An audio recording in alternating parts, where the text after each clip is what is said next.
ఇక సూర్యాపేట జిల్లా వార్తలు ఒకసారి చూద్దాం. సూర్యాపేట జిల్లాలో సాగునీరు లేక రైతులు ఎక్కడికక్కడ కూడా ధర్నా చేస్తూ కన్నీరు మున్నీరు వెలిపిస్తూ ఉన్నారు. కోదాడ నియోజకవర్గం మునగాల మండలం నేలమరి గ్రామంలో తుంగతుర్తి నియోజకవర్గ కేంద్రంలో కూడా ఎస్ఆర్ఎస్పీ కాలువల్లో ధర్నా చేస్తూ సాగునీరు ఇవ్వండి మహాప్రభు అంటూ రైతులు ధర్నా చేస్తున్నటువంటి పరిస్థితులు ఈరోజు కనిపించాయి. ఎక్కడికక్కడ కూడా పంట పొలాలు ఎండిపోతూ ఉన్నాయి, పొట్ట దశలో ఉన్నాయి. ఎస్ఆర్ఎస్పీ కింద కేవలం 300 క్యూసెక్ల నీటిని మాత్రమే విడుదల చేస్తూ ఉన్నారు. 2000 క్యూసెక్ల నీరు విడుదల చేస్తే చివరి ఆయకట్టు భూములు కూడా పచ్చగా మారుతాయి. ఇప్పుడు పొట్ట దశటువంటి పంట పొలాలకు కూడా తమకు సాగునీరు అందుతుంది కూడా రైతులు విజ్ఞప్తి చేస్తున్నారు ప్రభుత్వానికి. ఎవరెంత ధర్నాలు చేసినా, ఎవరెంత ముత్తుకున్నా కూడా ప్రభుత్వంలో మాత్రం చలనం లేదు. అసలు రాష్ట్రంలో పాలన ఉందా లేదా అంటూ కూడా రైతులు ఈ సందర్భంగా ప్రశ్నించారు. ఇక నల్గొండ జిల్లా వార్తలు ఒకసారి చూద్దాం. నల్గొండ జిల్లా కేంద్రంలోని ప్రభుత్వ ఆసుపత్రిలో 3 ఏళ్ల బాలుడి కిడ్నాప్ కలకలం రేగింది. సీసీ కెమెరాలో ఈ దృశ్యాలన్నీ కూడా రికార్డ్ అయ్యాయి.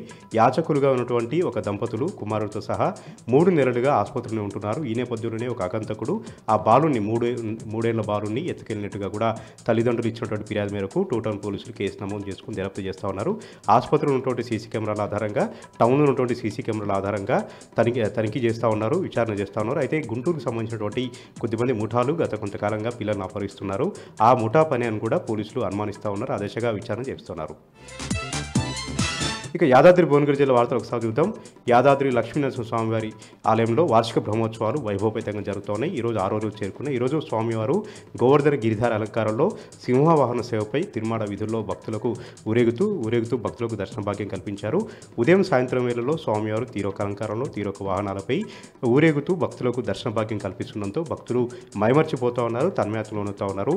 బ్రహ్మోత్సవాల సందర్భంగా యాదాద్రి ఆలయంతో కూడా ద్యుతీపాలతో దగదగ మెరిసిపోతూ ఉంది. ఉదయం సాయంత్రం వేళల్లో ఆధ్యాత్మిక కార్యక్రమాలతో, సంగీత సాహిత్య ధార్మిక మహాసభలతో యాదాద్రి ఆలయంతో కూడా ఆధ్యాత్మిక శోభను సంతరించుకుంది. యాదాద్రి భువనగిరి జిల్లా వార్త మరొకటి చూద్దాం. యాదాద్రి జిల్లా చౌటుప్పల్ విద్యుత్ కార్యాలయంలో ఏసీబీ అధికారులు తనిఖీలు చేశారు.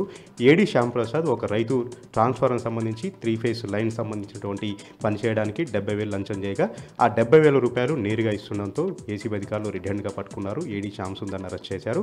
హైదరాబాద్ అదేవిధంగా ఇతర ప్రాంతాల్లో ఏడీ శ్యాంప్రసాద్కు ఉన్నటువంటి ఆస్తులన్నింటినీ కూడా లెక్క తీస్తూ ఉన్నారు. అతనిపైన కేసు నమోదు చేసి దర్యాప్తు చేస్తూ ఉన్నారు.